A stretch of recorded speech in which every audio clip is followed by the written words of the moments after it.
मेरे गुरुजी की सबसे तीव्र इच्छा यही है कि हमारा भारत जो देश है वो हिंदू राष्ट्र बने। इसके अंदर पॉजिटिव सोच हो वो बहुत ज़्यादा इम्पोर्टेंट है। जय श्री राम दोस्तों, आपका बहुत बहुत स्वागत है हमारे यूट्यूब चैनल पे वी द ग्रुप।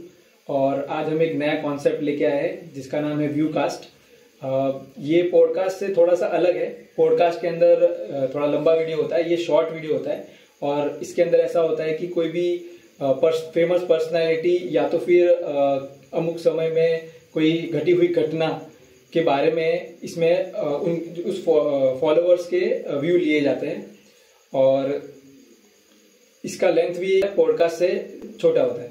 तो महाकुंभ जो कि अभी पूरे विश्व में बहुत ही ज़्यादा ट्रेंडिंग चल रहा है, हर जगह बस उसी के बारे में चर्चा हो रही है। तो वहीं से बहुत सारे बाबा लोग फेमस हुए, जैसे कि IITN बाबा है। तो वैसे ही हमारे अहमदाबाद के एक एमफिल गुरु जिनका नाम कृष्णप्रिय दास जी भी है, वो भी बहुत फेमस हो चुके हैं। तो हम उनके ही फॉलोअर्स के बारे में, उनके फॉलोअर्स का क्या मतलब क्या मानते हैं, वो क्या कहना चाहते हैं, तो हम उनके फॉलोअर्स से कुछ जानेंगे। तो आइए इस व्यू कास्ट में हम श्री दिवेश जी का स्वागत करते हैं। दिवेश जी, आपका खूब खूब स्वागत है हमारे चैनल पे। धन्यवाद। जय श्री राम। जय श्री राम। दिवेश जी, तो क्या हम शुरू करें? हाँ जरूर।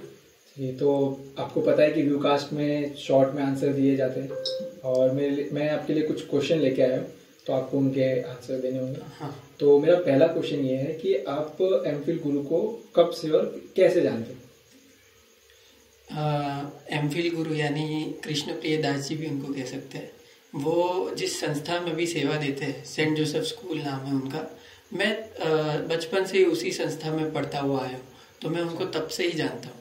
अच्छा, और मेरा अगला क्वेश्चन ये है कि एमफिल गुरु जो जब से आपके जीवन में आए हैं, तो तब से आपके जीवन में क्या बदलाव है? मेरे जीवन में बहुत ज़्यादा बदलाव आया है कि मतलब जो सर के पढ़ाने का तरीका है, हमारे गुरुजी का पढ़ाने का तरीका है, वो ऐसा है कि वो बोलते हैं तो ऐसा होता है कि जो सुनने वाला होता है वो उस चीज़ को मानने ही लगता है और क्या बोलते हैं, उसको फॉलो करने लगता है ऐसा। तो वो बहुत सारी चीज़ें हमको सिखाते हैं कि माँ बाप के प्रति भाव कैसा होना चाहिए, नेचर के प्रति भाव कैसा होना चाहिए। उसके साथ साथ सर हमको पढ़ाई के प्रति भी क्या बोलते कंसंट्रेट कैसे रहे हम लोग, उस चीज़ के लिए भी वो हमको बहुत ज़्यादा सिखाते हैं कि अगर कोई व्यक्ति है जो पढ़ने में थोड़ा कम है, उसका ध्यान नहीं लगता है, तो सर हमको उस चीज़ के मायने सिखाते कि उस चीज़ को सीरियसली कैसे ले, पढ़ाई को उस चीज़ का लेके सर हमको बहुत कुछ सिखाते हैं। तो व्यक्ति का ओवरऑल डेवलपमेंट, ओवरऑल विकास होता है। मैंने आपके बारे में रिसर्च भी की है कि आपकी पढ़ाई तो मतलब आप AI इंजीनियर हो, पता चलता है उससे ही। हाँ। और तो मेरा अगला सवाल ये है कि ऐसा कहते हैं कि आध्यात्मिकता और धार्मिकता ये एजेड लोगों के मतलब उसी उम्र में होती है। तो आपका क्या मानना है कि जैसे आप काफ़ी यंग है, तो क्या सामान्य जीवन के साथ भी व्यक्ति आध्यात्मिक और धार्मिक हो सकता है? हाँ हाँ, डेफिनेटली हो सकता है। हम भी तो कर रहे हैं। हमारे गुरुजी से हमने यही तो सीखा है कि सोशल लाइफ, फिर करियर अवेयरनेस, जॉब की लाइफ, इन सबको साथ में रख के और उसके साथ में आध्यात्मिक होना, वो कैसे अपने बैलेंस करके चल सकते हैं। आपने सिर्फ मेरे गुरुजी के फॉलोअर्स नहीं, बाकी आपने दूसरे जो संत है जैसे कि सदगुरु है, अभी रिसेंट में वो प्रेमानंद जी महाराज है, उन लोगों के भी आपने फॉलोअर्स देखे होंगे। वो लोग भी तो साथ में बैलेंस करके चल ही रहे। तो इसके अलावा मुझे ये भी लगता है कि जो आध्यात्मिक व्यक्ति है वो इन सबको ज़्यादा अवेयरनेस के साथ फॉलो कर सकता है। ये जी, अब हम करेंगे रैपिड फायर राउंड। मैं अपने व्यूअर्स को बता देना चाहता हूँ कि व्यू कास्ट की यही खासियत होती है कि इसके अंदर एंड में कुछ शॉर्ट में या तो यस और नो में आंसर्स लिए जाते हैं, जो भी हमारे गेस्ट आए होते हैं उनसे। तो आखिर में 5 या 10 सवाल लिए जाते हैं। तो दिवेश जी, मेरा पहला सवाल ये है कि आप कृष्णप्रिय दास जी को आप टीचर के रूप में मानते हो कि गुरु के रूप में?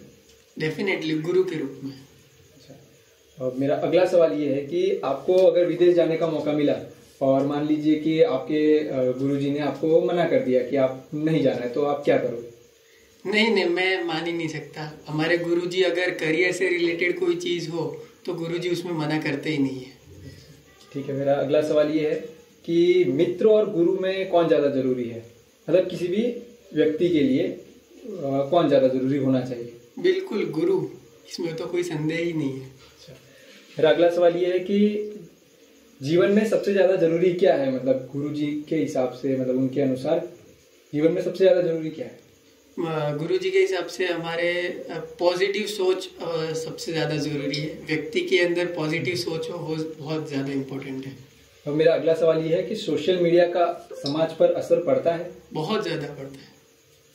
दिवेश जी, वी द ग्रुप चैनल के अपने इस व्यू कास्ट का ये मेरा आखिरी सवाल है कि आपके गुरुजी की सबसे तीव्र इच्छा क्या है? जैसा कि मैं जानता हूँ कि मेरे गुरुजी की सबसे तीव्र इच्छा यही है कि हमारा भारत जो देश है वो हिंदू राष्ट्र बने और गौ हत्या बंद हो। ये तो बिना कोई संदेह हमारे मतलब हमारे गुरुजी को जो भी फॉलो करता होगा वो उसका यही सपना होगा। दिवेश जी, आपसे बातें करते करते अब हम वी द ग्रुप के इस चैनल के व्यू कास्ट के समापन की ओर आ गए हैं। तो आपसे मिलकर मुझे बहुत अच्छा लगा मुझे और भी बहुत अच्छा लगा आपसे बात करके और काफ़ी जानकारी मिली आपसे मिलने के बाद। और दर्शकों, मैं ये कहना चाहता हूँ कि इसी चैनल पे हम वी द ग्रुप इस चैनल के ऊपर व्यू कास्ट अगला हमारा होगा एमफिल गुरु के नए फॉलोवर के साथ। धन्यवाद।